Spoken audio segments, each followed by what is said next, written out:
Faleminderit.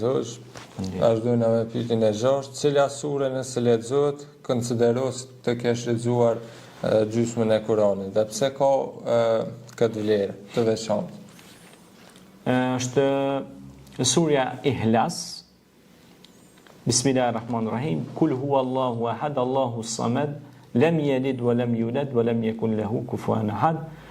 Ka thënë pejgamberi alayhi salatu wassalam, kush e lexon këtë sure 3 herë, është si me e lexu gjysmën e Kuranit.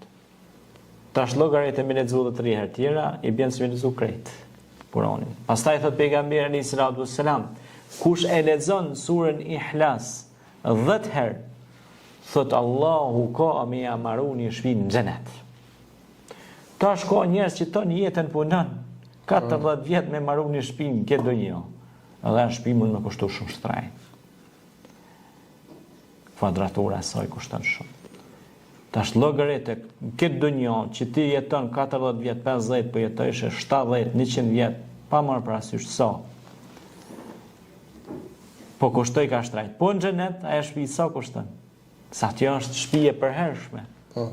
Ajo ka vlerë, që s'mund ja dhënë çmimin vlerës saj, çfarë vlerë ka. Prandaj shpesh pyetin sa kushton Kurani. Kurani s'kushton hiç.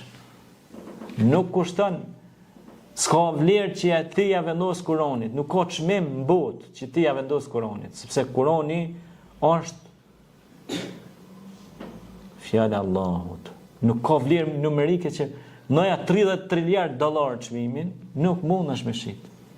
Sa fjala e Zotit. Ka çmim. Fjala e Zotit është mësim për këtë botë dhe për botën tjetër. Është fitore për këtë botë,